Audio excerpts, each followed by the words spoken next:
this to the last online webinar for MBPC 360's pre-application webinars. We are the National Black Programming Consortium. We are running this open call in search of new series projects and looking to fund those projects by the spring.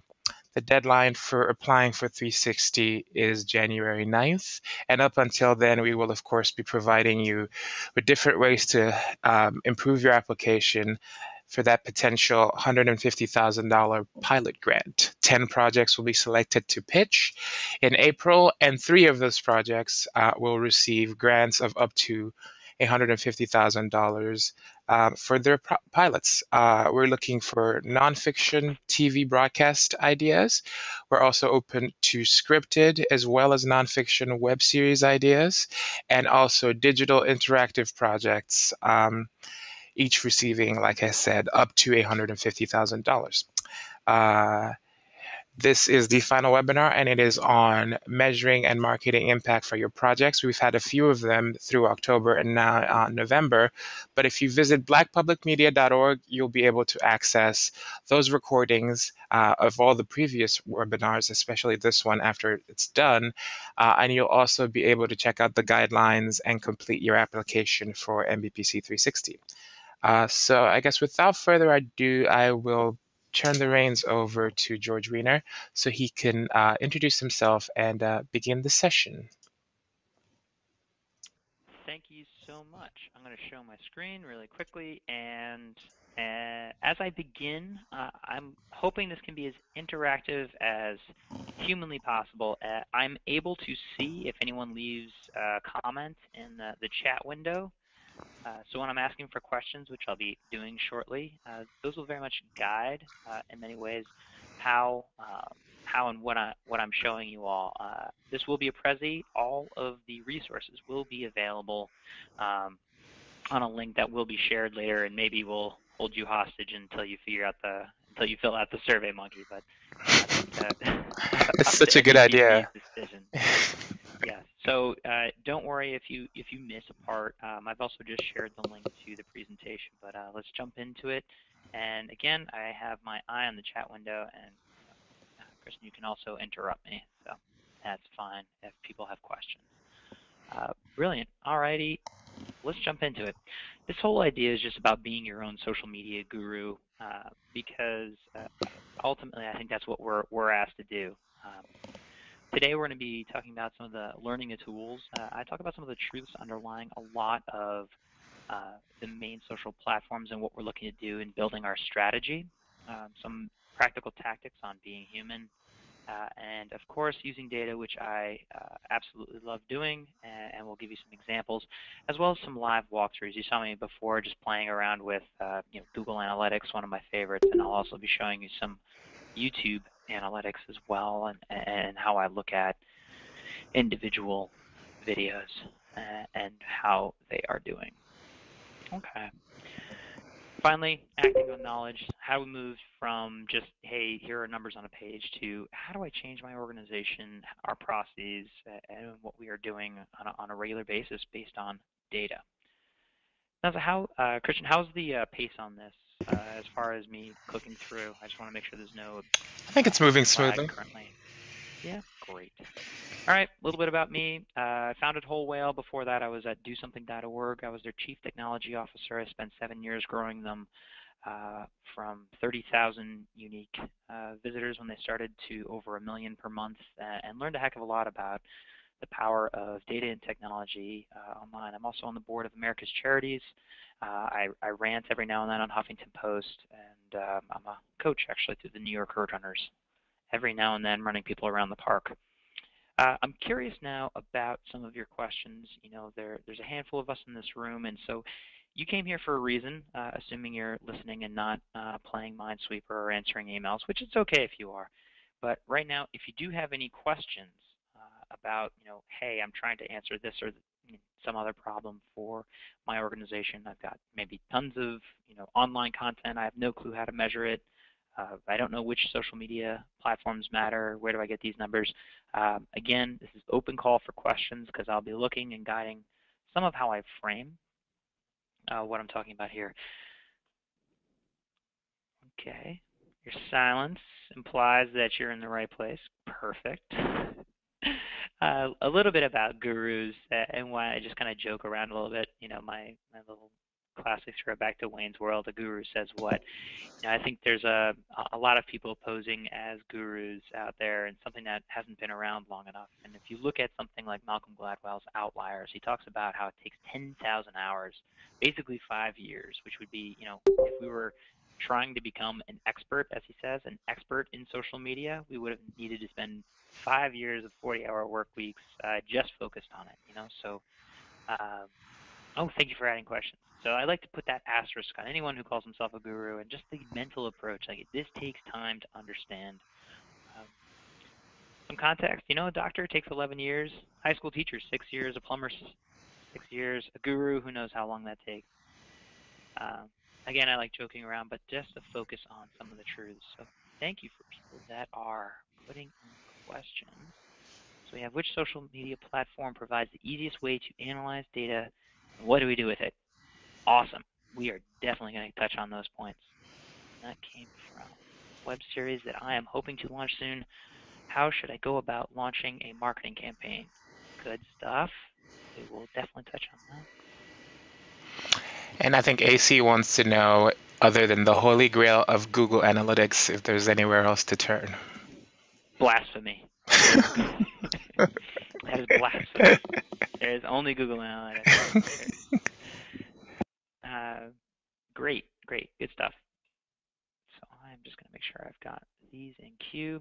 All right, so as I jump into this, some of these truths about messaging and how I position it, and thinking about the number one thing, the tool we use really hasn't changed since, you know, Alexander Graham Bell figured this thing out, where we have the ability to broadcast, but also the ability to listen with all of the social media tools that we put out there. Unfortunately, I think, and especially as producers, we think of this as a one-directional tool, but we have the ability to also listen to feedback, listen to, of course, you know, our data that's coming back to inform what we should be broadcasting. Ultimately, the story shaped by who we're talking to, and the narrative and the medium. Are we telling it in small bits? Are we telling it all at once? Is it a web series or a documentary? Also works on the microcosm of, have we chosen Twitter to tell, you know, piece by piece this story, or a larger format? A quick question, you know, to all of you, you know, as you think about which matters more in crafting a digital strategy, you know, when you're asking, like, which marketing platforms should I use? I'd rather say start with the story, because I think the story is far more important of what you're saying and who you're saying it to and what you hope the outcome is far more important than necessarily the medium that you will end up choosing. And hopefully that informs which medium that you end up using. This is one of the reasons we have such an advantage now with the democratization of the internet, as we hope it stays. But like, think about when you first started. It was just you calling grandma over here, right? We had 2 phones and 1 connection. As we grow and size, the thing that gets me excited is that we have the ability to make sure that once a message is worthy of being shared, there is this like 6 degrees of Kevin Bacon out there. The number of connections and the ability for people to share the right type of message. So have we designed a message to be shared from one person to another to make it remarkable enough?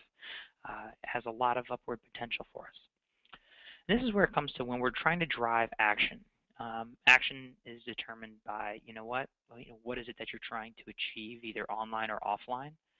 And, you know, if we're talking about easy and touching on this, like, which social media platforms, easiest way to take action, I like looking at this as an example.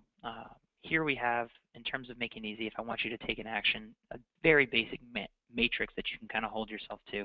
So if I asked you all to raise your right hand, specific and clear, top left corner. If I asked you to raise the same hand in the air, you'd have to guess, wait a minute, does he want my left hand or right hand? So albeit easy, it's unclear, which means it's going to take more time for someone to do this activity.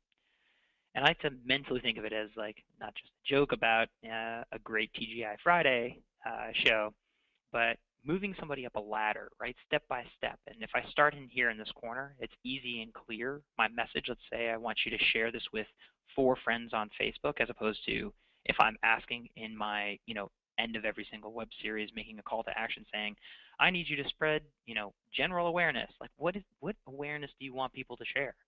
Get the word out. That means nothing. you move over here, this unclear and harder, support us. And I make a specific ask for her, let's say up in the top right where it would be hard and clear.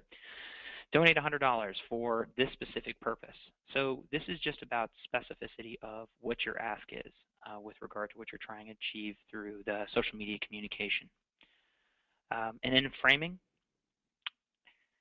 think about your demographic and who you're talking to. This can be found through a couple different ways, but surveying your audience like NBPC is currently trying to do, or looking at, sometimes inside of, if you have Google Analytics, and I know we're asking about others, but we can get demographic information pretty quickly when we look at our web data and have that enabled.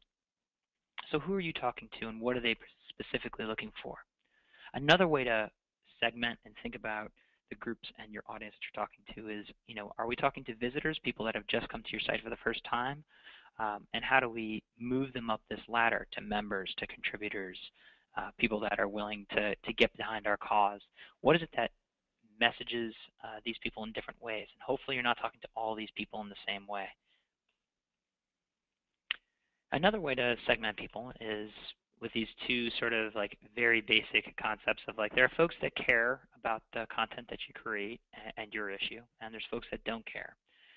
Over here, like we have a standard technology distribution of like, you have your technologists, the people that wait for the iPhone 5, overnight and eventually get it. And then over here, the people that will never adopt it in the technology curve. The people that never adopt it have got a VCR blinking with 12 on it. And that's okay, because Apple does just fine over here selling to these people. Starbucks does just fine selling to these people over here. And I think that especially for when we're getting started with finding our audience and seeing who pays attention to us, you can do pretty well by focusing on the people that care, finding them in our data. So it's noisy out there. Which social media platforms? You want to be careful about what you choose. And fundamentally, over time, I think communication channels get noisier. Just it's a sheer fact of the matter. Like when you started on Facebook, you had 5 friends, and now on average every millennial has got closer to 500 friends, which means that every time you put out a message, there's just more clutter. Your inbox is a great example of thinking about spam that's coming in and thinking about how it's harder to get our message out there, which means we have to re-earn the permission of the people that are on our list, that are following us on Twitter, that are liking us on Facebook, because the way these platforms work is that if you're not engaging your audience on a regular basis, you're ultimately losing them because of the way they work and the way attention works. Tactics work with an asterisk for now. So a lot of times you're going to get, and I will be giving out like just very practical tactics for using information on these social media platforms, but ultimately, like, don't be confused with tactics and strategy, which is why I'm taking the time to just tell you how to think about this. Next, no goals, no point. And I think this is the perfect metaphor for understanding your data, letting data become your compass.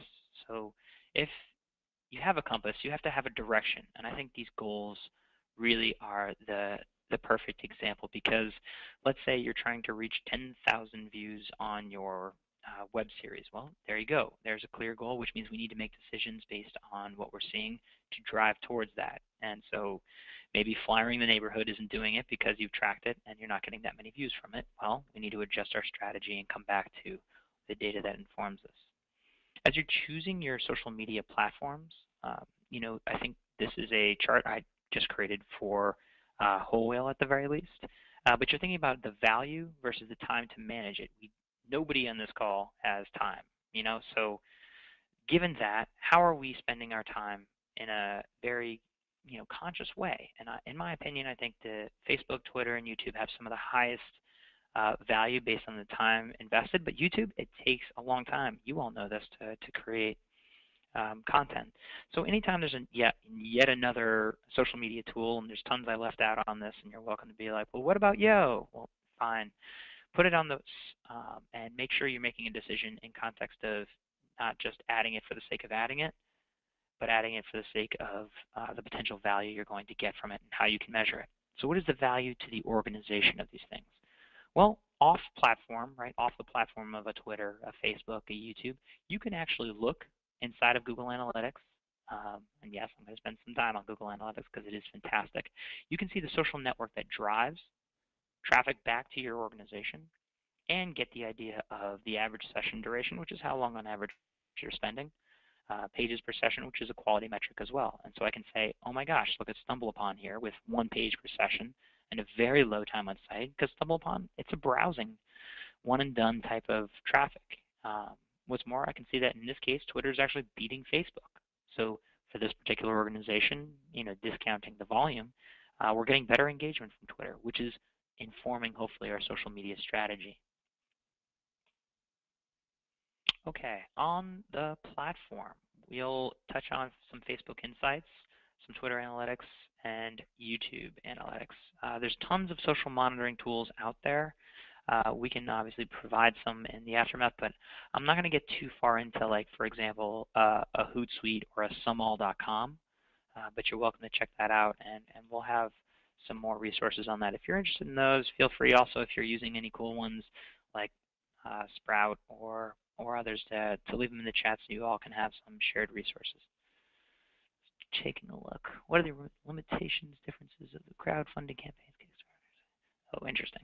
I don't know if I'll touch on that too much, but I'll try to answer some of that. Top social media fears that we deal with, too much time, distraction of staff. Hopefully, even if you see some of these, if we're looking at our data and what the true impact of it is, we can make this value statement make sense for us. Are we spending 24 hours a day on Facebook? Absolutely not. But are we spending 1 hour a week to schedule posts?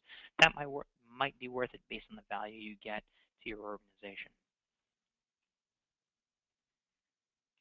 Okay, so I'm going to now just do a quick review of any other questions. Great. So this is going to be good for I have a web series I am hoping to launch soon. How should I go about launching a marketing campaign? So let's just talk about YouTube then. To kick off, hopefully, if you're a producer, you have got a YouTube channel, but you can say, with this checklist, the design, does it look good? Does it inspire confidence that you have valid content when people go to it?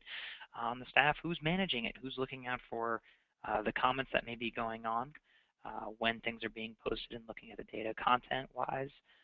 What do people, post to you? What is your unique content strategy there? How do people get there from a marketing perspective? Are you making sure it's going out in newsletters? Are you making sure it's at the bottom of your email? And then measurement, making sure that people are actually using it.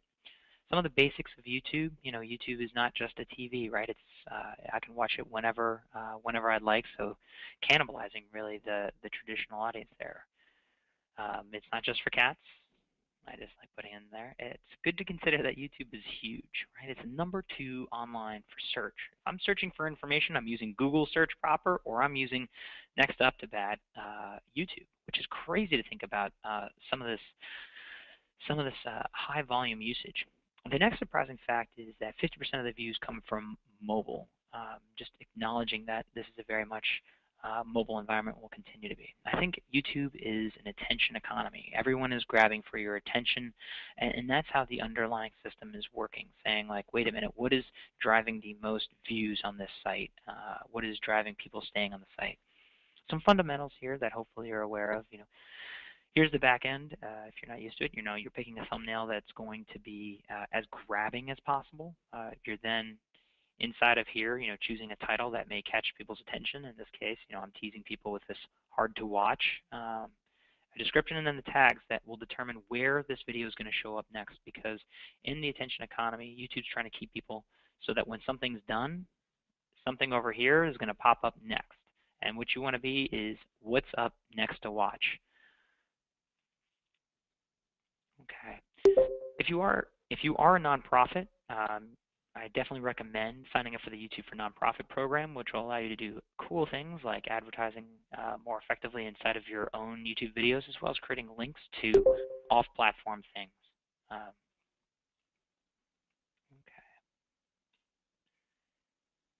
Some other tips: thinking about how you're building a channel, being helpful to your audience, educational, amazing, topical, being responsive. Remembering the fact of search, and can you ever lead and blend into something that is, kind of like meme writing, where, as the Harlem Shake went up, I thought one of the better videos out there was the actual interviews done in Harlem about reactions to the Harlem Shake, but it took advantage of this spike that occurred during this moment of interest, and thinking about how your content can maybe reflect the current memes of the moment. I'm going to skip over a couple case studies here, but just on this one, the hyenas, baby Cape buffalo, we actually found this. I was traveling and on a safari and came across this ridiculous scene where a baby buffalo was being defended by its mother, but ultimately lost to a pack of hyenas. Filmed it and then put it up online to support the Kenya Wildlife Trust. We ran ads against it, and to date has raised about over $2,500. What's more, it also got picked up by the National Geographic, giving a lot more exposure to the Kenya Wildlife Trust. So it's just this reminder of like the amazing things that may be in our backyard for us or our partners. Some tips on promoting videos. Attacking quickly. It's this idea of impact being action over time. And I have pictures of tanks here because of World War II. The Germans and Blitzkrieg was all about attacking huge amount of force, tanks in a single point, overwhelming the enemy. And so that's how they took over France inside of 3 weeks, because they focused all of these tanks all in one moment and over time. And if they had sent one tank one time per month, it wouldn't have made a real dent. And when you think about this impact action over time, it really works on YouTube because of the basics of their algorithm. Here's a list of things that factor into whether or not your video shows up next. So one of the things that really helped my wildlife video is the fact that I tagged it with a bunch of things that people were looking for, such as nature videos and hyenas and things like that. But why it matters to get above the fold, because the huge viewing audience, if you want to get access to them, you need to be factoring into this algorithm with regard to time watched, likes, favorites, view count, and then interactions, number of comments. And you want all of this over a short amount of time, right? That's the denominator here. So if I had, a whole bunch of interactions, but it happened over the course of a year, that probably wouldn't help much. If it's over the course of one day or the first 48 hours, the most important time period, that's suddenly going to help me get up into a larger organic audience of YouTube. Next up, asking more from people who care. There are folks that care a lot about your organization. There's folks that care little, as I've said before. When you're doing your promotion, think about the top 20 people that are willing to kind of go to the mat for you. Email them personally and ask them to do the following when your video launches. Leave a comment, a thumbs up on the video, share it wherever possible, but you want to be specific. Remember when I was talking about the clear versus unclear asks? You want to be very specific and ask more from people that care a lot more. So if I was about to launch a video, I would hopefully find 100 people that care about me, care about my project, care about my organization and the mission, and I would ask them for very clear asks that were a bit higher than most. If you're dealing with Indiegogo or Kickstarter, by the way, some of the limitations of crowdfunding is that obviously it falls flat. It takes a lot of energy to do, and so if you don't have a built-in audience already, if you don't have that list of at least 1,000 people that care about you, it's going to be a tough lift. If you're choosing between Indiegogo and Kickstarter, I would choose Indiegogo, because even if you don't reach 100% on Indiegogo, you get to keep what you have raised, as opposed to Kickstarter, which is an all or nothing. Just to touch on that. Just to touch on that question. Okay. So our marketing campaign. So people who care hopefully can be at the heart of it, of your marketing campaign. Using annotations and overlays. I'm just giving you an example, right? Here's an annotation and an overlay. It allows you to advertise in your own videos. So this is kind of like fantastic if you already have an audience, if you have a built-in series of videos that already exist. You can advertise on those for your new web series, for the new thing that you're launching. So let's say you previously had some successful videos. Well, at the end of those, you can suddenly add, hey, click here to see our newest launch of a web series. If you're starting from a cold start, that doesn't work as effectively, but maybe you can find a partner to link to you and then agree to link back to them at a certain point. And it's a way of directing people to where you would like them to go in terms of that, what do I watch next question, which YouTube seeks to answer with the algorithm. Again, if you have any questions, toss them out there. I'm doing my best to just check in on those questions on the side. Next up, consider timing. Down here, I've got an example of Google Trends looking at Puppy Bowl over time. And if you've never seen the Puppy Bowl, it's the best thing that ever happened to the Super Bowl. If you were able to take an existing event, seasonal, and overlay your content and your lens and your launch, sometimes you can build on top of an existing audience that may already be out there. This is a great example of how the Animal Planet was able to do this. Use relevant tags and intriguing titles. I'm bringing this up again because it matters. People decide whether or not to watch your content based on that title. And so I'm pretty shameless when it comes to this. You can obviously have maybe a bit more tact with yours, but this type of thing, when I wrote it, I knew exactly what I was doing, kind of challenging you to watch it with an image, making sure it shows up in the right place. You really want to be thinking about that title as a way of people finding it. And this is how it ends up showing. At this point, actually, it's eclipsed 2 million views, but you can see that this is what matters for finding. Okay, embedding your content on a relevant page. What do I mean by this? Is because there's two types of SEO, search engine optimization, going on here. And so this is a snippet of one of our videos from Whole Whale that we create. We create it on YouTube, but we also embed right here. You can see we also embed that on a page on our site that is related to the content of that video. And so it gives a bump to both the content page that, let's say we're talking about a design for nonprofits. Well, it's going to help that it's also embedded on a page that talks about design for nonprofits. And the more people that can embed your video, the more it's going to help in the YouTube algorithm land, making sure it shows up where people are searching. All else fails, film your cat. Only kind of joking. Alrighty, I'm going to move into Twitter and just check our questions real quick. Alrighty, moving along. Twitter, checklist, same thing. Does it look good? Who's managing it? How are people getting there?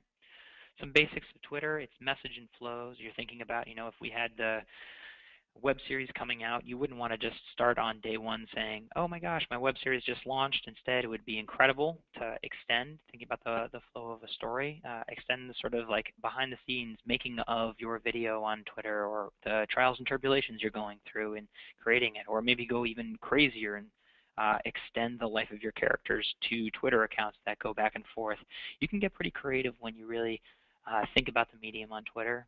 I'm going to skip over hashtags and handles because hopefully you understand that, get into some of the data of social media. Using follower wonk, this is an example of how you could potentially look at the time of day. And this is data from Power Poetry. You can look at the time of day when your followers are the most active. And why this matters, aside from the fact that this graph looks like a whale, which always makes me happy, you can see that at 5 a.m., this is a bad time to be tweeting. But you may be surprised that people are waking up kind of early and then coming back for 9 p.m. This gives you the opportunity to potentially schedule things using Hootsuite or a buffer app. Schedule things for that, that nighttime surge. So you don't have to necessarily be on Twitter, but you can be cognizant of when your folks are on. Searching Twitter and finding the influencers. If I'm talking about women's issues, maybe Forbes Women would be an option if I'm bringing up a topic and hopefully getting their attention. You want to find the influencers that know your topic. Here's some tips from Dan Zarella about tweeting. People, if you're tweeting, if you want retweets, things that contain links are far more effective. Asking for retweets, literally putting in "please retweet," will improve the retweets. Obviously, that doesn't work every single time. That's just annoying. Not talking about yourself and instead others. So, if you're self-referencing, you realize that people are less interested in how awesome you're doing. Saying news-related things, topical conversations, and paying attention to current trending hashtags, and then applying your own sort of lens and point of view about it. And then this is just funny, tweeting about Twitter, articles that mention Twitter, do better on Twitter. Silly stuff. Using photos, pretty huge. I'm going to skip this guy, though, and move right into some specific tools that you can write down for social media tracking, including native Twitter analytics. And so on Twitter, very robust analytics that are now available showing you engagement, link clicks, retweets, some of the things you're looking for, high engagement, right? This is on-platform measurement. We want to do more of what works. And so when I tweet something like, who says hashtag power poetry is dead? Definitely not. This engagement rate is pretty darn low, 2 engagements, as opposed to this quote by Claire Steinem. And so interestingly enough, our insight can be, let's find more inspiring quotes to schedule and tweet out with different hashtags and build on that, because we want to build engagement, because that builds our impressions, our followers, and then when it's time to finally put out into the world our content, hopefully we're able to get more folks. Another tool using, I think this was, follower want, but this is an example of using, for one of our clients, was the Grassroots Project. And we found, when we did a breakdown, you see here on the right, when we did a breakdown of the number of followers their followers had and how that broke down in distribution, we see this, sort of belly around 40% of their audience had 100 to 499 followers. But over here in the extreme zone, you had people with over 100,000 followers that were following them. And I was like, isn't that interesting? I wonder who these people are, because they've chosen to follow you. And so when I was able to look inside of that, I realized that LeBron James, a little-known basket player, if you don't know him, was following them.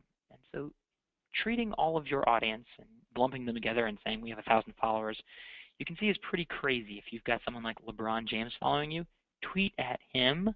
One retweet means you've hit this audience. So different ways of thinking about your data and how you're using it and analyzing who's an influencer. Okay, checking in on questions. Okay, here we go. So into Facebook. And I love my checklists. They help me make sure things are looking good. Who is managing it? This seems pretty redundant, but you want to have these checklists. So if you have a presence there, it does look professional. Some of the basics, hopefully you get our main image and our profile image, photos. But here's a question about the talking opportunity giving challenge or DoSomething.org. And this is a snapshot I took in December 2012. And the finding here basically is that even when you look at Chase with their 3.8 million likes versus DoSomething's 287,000 likes, the talking about this number is massively different. 399,000 versus 68,000. Hands down, you want a page, you want a site, you want activity like DoSomething, not Chase Community Giving, because unless you're engaging with your audience, they are not seeing your posts. That's the way EdgeRank ultimately works. Paying attention to your data inside of Facebook, I really discount this very stupid sort of friends of fans. That's just a big stupid number that they use to get you to advertise. The total likes is also a vanity metric, assuming that you have enough likes to seem reputable. And ultimately here, yes, likes, if you don't have any, that's the only time they matter. You need a base level of, do you have 1,000? Do you have 10,000? Well, it depends on the type of organization. So when people ask, how many likes should I have? It depends if you have enough to look reputable. Social proof matters. And so one of the things you can do is actually, inside of the Facebook Analytics, look at competitors that you put in there. So of organizations or promoters or of series your size, how many do they have? And this is a way of benchmarking where you are. Here's the list of competitors for power poetry. And you can kind of see immediately how you stack up against other folks, so that when that question of are you, competitive with these folks, do I have a reasonable number? That's the only time when likes matter. Otherwise, I'm all about engagement. Finding what works inside of Facebook Analytics, we can see the post types and then say, all right, which is getting the most post clicks or reach or likes.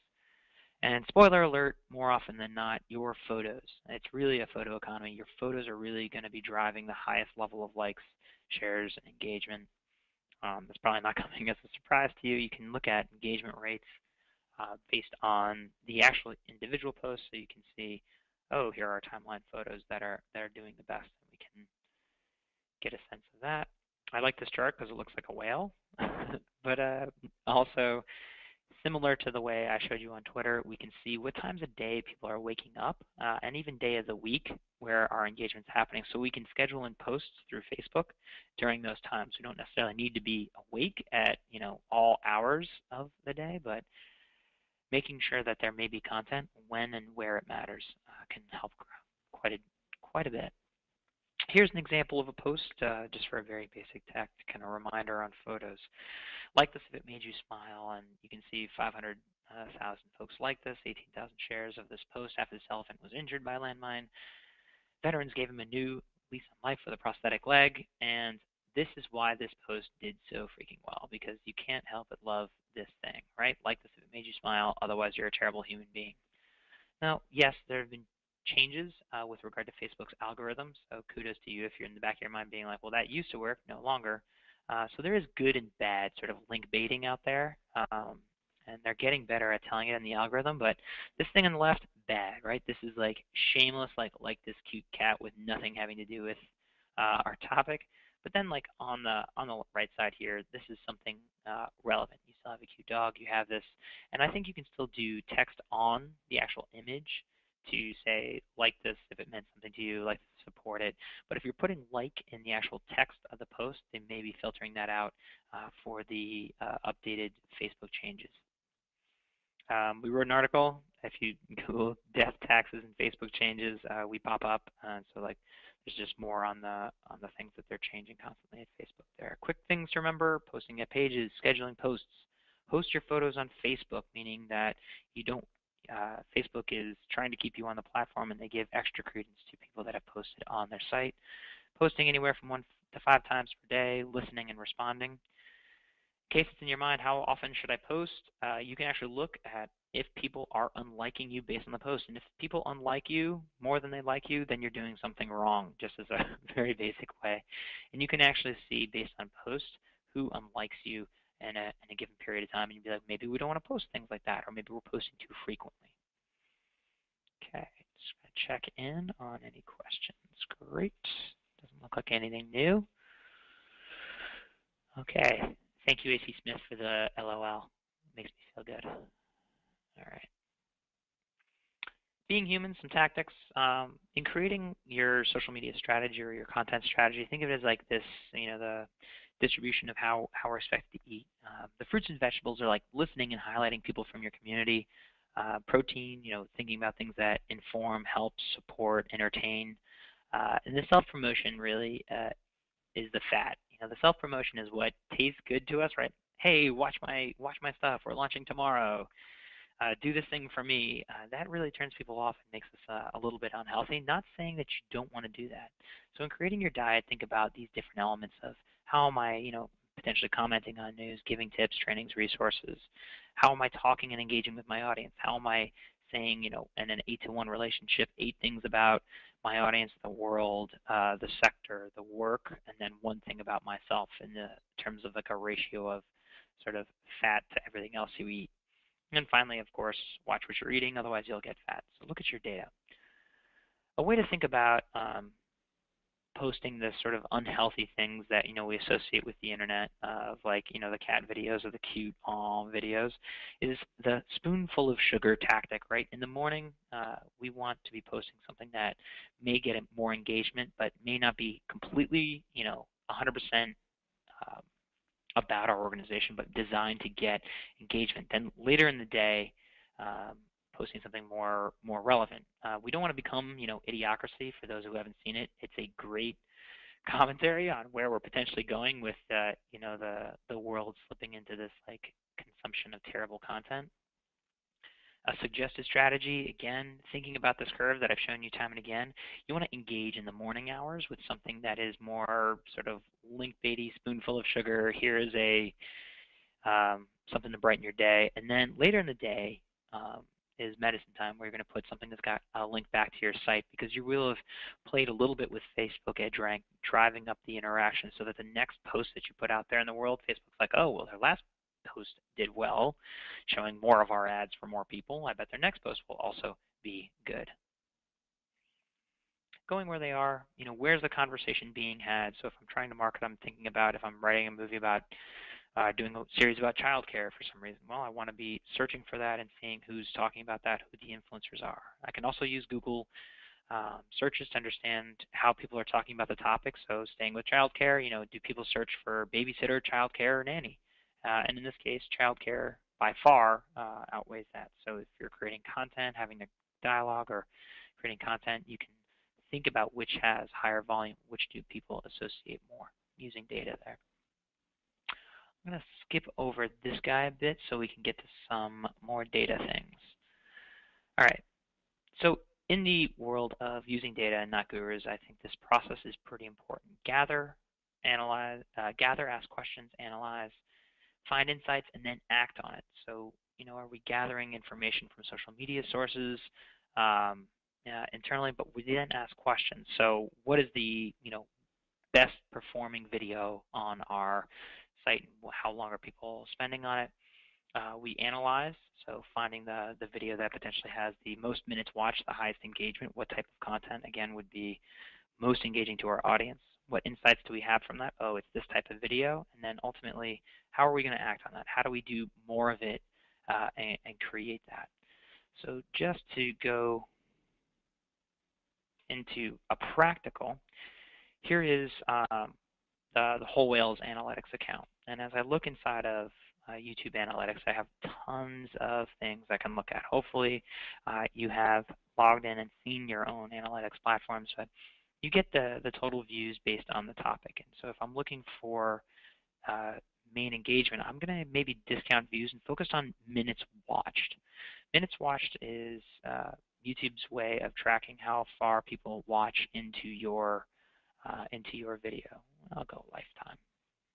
I extend the time frame so I have a bit more data in here, and then I get a clear winner. I'm like, very interesting. There's 9 ways to promote your YouTube video like you give a damn. I'll just pop that up. Here's our 9 ways, and suddenly I get this this distribution of how people are watching over time, which is fantastic. I mean, people would have killed for this, in 2000 or in definitely in the 90s for the first time we can see when people find us the most boring and stop watching. And that, for all of us, is going to happen in this first tender 15 seconds. In this first 15-second window, you're tending to lose the majority of your audience no matter what. You can play with this and really thinking about your intro being like, oh my God, if I'm just spending my first 15 seconds of whatever my web series is with just, general filler and people are not watching it after this point, then people start watching you. This is something to pay attention to, how steep this drop-off is. If I'm wondering how relatively I perform based on videos of my length, I can actually go in and see this, that from all of videos online that are 7 minutes long, this is how I perform. So I'm actually below average here, which makes me a little sad, which means I probably, in terms of an action, right, I'm going around and in the sense the action I would want to take here is to make my intro better, more of a hook, and a better lead. All things to consider when you're looking at your data and trying to find insights. Okay, other than Google Analytics, please share other analytic tools. Done. I've definitely shared some more tools there. Which social media platform? Someone also wanted to know where on Facebook those analytic pages appear. Say it one more time. The question is, where are these Facebook analytics pages located? And do I have to configure my web page code to get its own analytics through Google? Yes, so just answering the Google question really quickly. For Google Analytics, the code must be installed on your site. So here is blackpublicmedia.org, my favorite website, and you can see if it's got code installed by looking at their source code, and voila, there it is, some Google Analytics code on their site. So now they're able to gather data on their visits and activity. With regard to Facebook, if you log into, in this case, I'll go into Whole Whale. If you're the admin, or at least you have data access, you should be able to easily go into Insights, which is up here, and then poke around for your relevant data. Of course, you can use a third-party tool to pull the information out, but their Facebook analytics have just been getting better and better.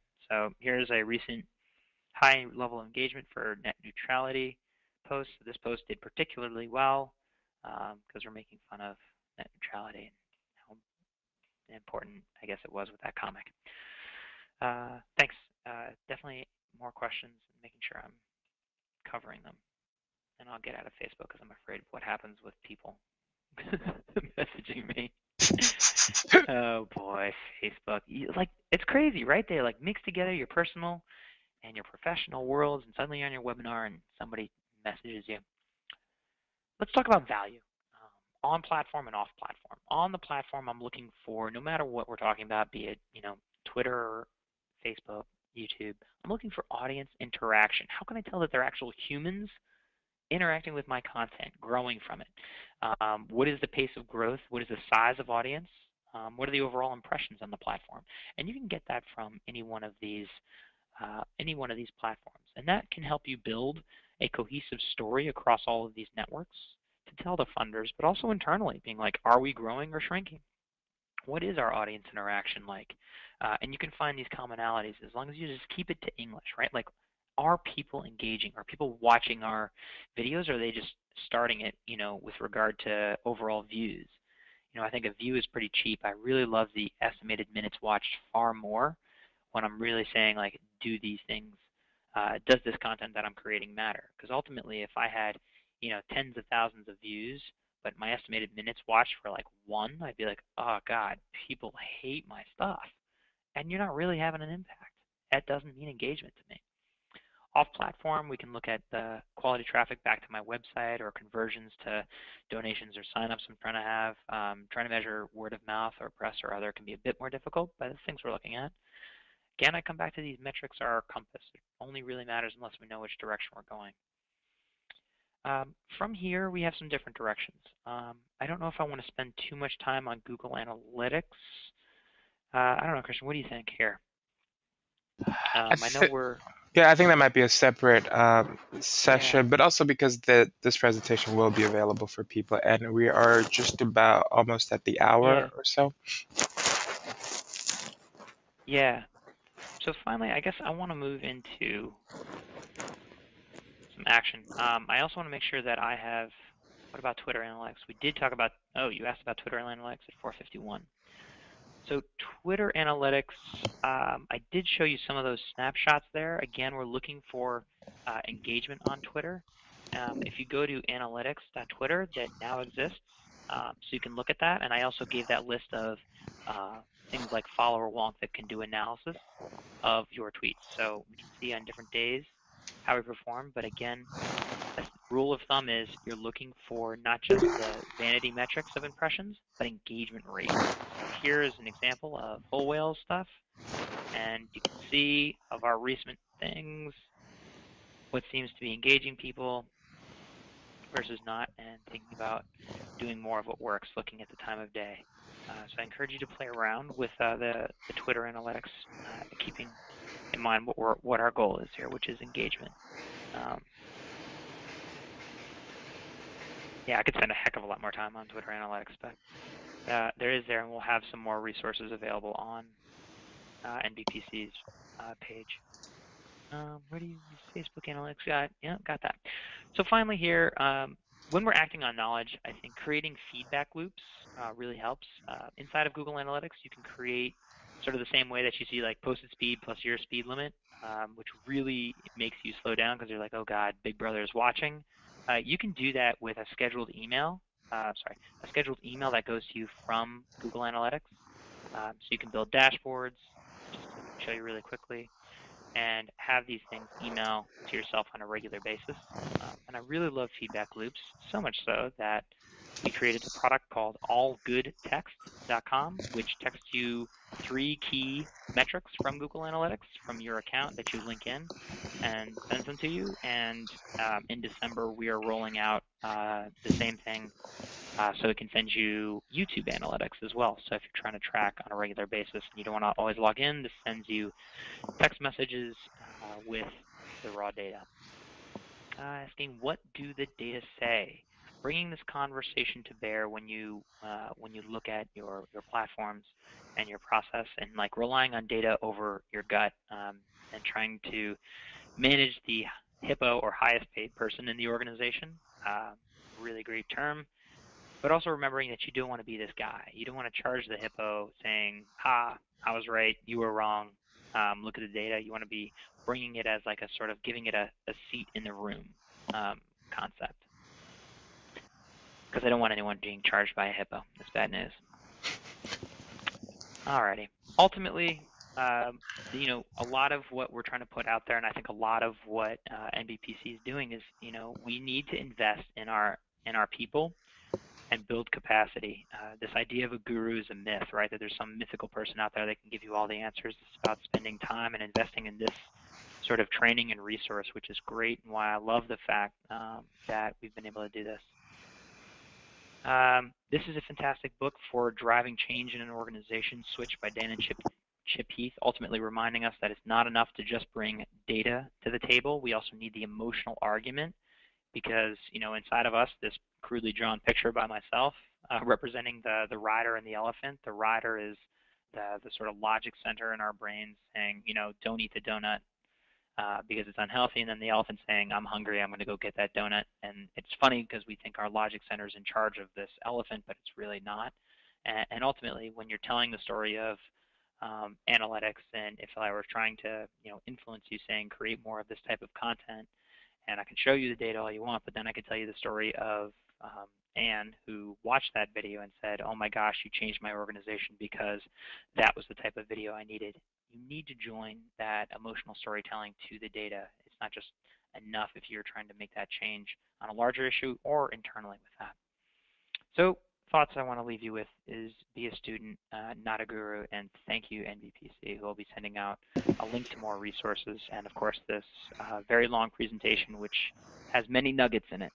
So many awesome nuggets. Thank you so much, George. That was a great presentation. And I think you're right, there's a lot to digest here. And thanks again for sharing the link to the presentation, because I think people can go back and review. And like George said, we will have both the recording of this website up and a sort of resources page that we will put up as well. And please, again, please take a minute to complete our survey, because that will really help us as we schedule more of these sessions and more digital office hours for you guys as well.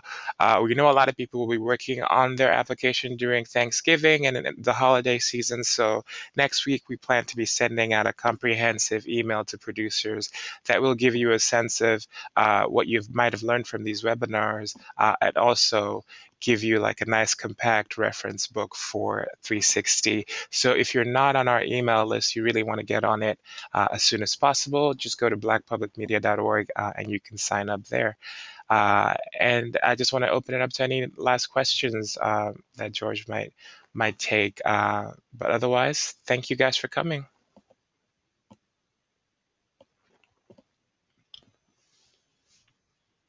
So I will hang out and answer questions actually for, as long as we'd like here. The question about the link, Christian, we'll send that out. You can send that out via email to everyone, right?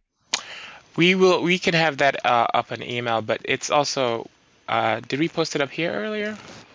Yeah, I posted the raw presentation, but I'll be honest, there's going to be a lot more that we can sort of like link to on the NBPC side. So that That would be great. should be up. Then we can make sure that is in the email blast that goes out next week. That'll definitely be in there. The recording itself should be up by tomorrow. Cool. Any other questions out there? I Got a see little one. fast. It says, how soon do you think it takes to generate social media momentum when starting from zero? Ooh, that's a good question. How soon do you think it takes? If you could follow up with like your topic, if your topic has a very narrow niche, that could be it can be very tough, right? So if your market size is very small, right? Let's say you're only talking to animal activists in Iowa, like that's going to be a hard freaking lift. If you have a larger market size and you have a creative approach to it, it takes. So I'll give you an example actually with regard to whole whale, right? It's taken about. We started our web series.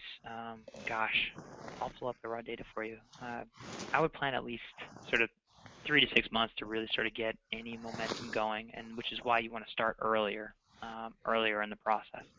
And so in my analytics overview, just as an example, I'll do lifetime, and I'll be able to see, let's see, views. So as I'm looking at this, we've been at it creating our online content for quite some time, and you can see like we started with a spike, and then it's just been like slow growth. Um, and now we're getting, about 1,000 a month, I'd say. Here's our growth. So it takes some time. I admit it's a lot easier if you've already built up an email audience. So sending that out there, collecting people that are interested, supporters via newsletter can really help you grow on your next platform so you can kind of grow on successes instead of being like one and done. So starting from scratch is tough, but doing a little things right over time will help you slowly grow it. And you know what? Honestly, it might be worth, when you start, spending a little bit of money just seeding your network for marketing. Because that first, the first 1,000 followers is a real slog. And I'll be honest, on Facebook, Whole Whale is only at 250, and it's been a real crawl, while a lot of our content gets a heck of a lot more interactions. The topic would be animation fans and enthusiasts for web series specifically. Animation fans and enthusiasts. Cool. So you may want to be able to, like, if you had sort of resources, tips and tricks, how-tos, things that are useful, like think of the pain points of that audience. If you're able to satisfy a pain point with something short, fast, useful, it is more likely to work. And here's another example, that a tactic that we're using at Whole Whale right now. Actually, you know what? I'll use an example of power poetry. I don't want to overdo it with Whole Whale. So power poetry is focused on teen poets, and here they are. And one of the things that teen poets need to do is write papers that have been assigned to them, write poems that have been assigned to them. And so when you search for something like how to write an ode poem, something that you'd really only be looking for if you've been assigned to write an ode poem, think about the last time you wrote an ode poem, you'd end up with 6 tips for writing an ode poem by power poetry. So what does that do? It means that when somebody who's in our target audience needs something and they do a search, they're going to find good old power poetry. And when you find power poetry, you're going to realize that they want you to add a poem, log in, and we're going for pure conversion here. It's time to share your poetry. And down here, this could easily be a call to action for following us on social media. It turns out that they really want you to log in and become a member. So a lot of different tactics there. But try to be helpful and fulfill the needs focused on pain points of your audience, and then build your audience around that if that's, it's a start. Any other questions? If there are not, we may be drawing to a close. Cool, cool. Well, thanks again, George, and thank you everyone for attending. We will see you again soon, and hopefully we'll have more of these as the deadline approaches. But remember to log into blackpublicmedia.org and visit the MBPC 360 page for any more information. Thank you, guys. Bye bye.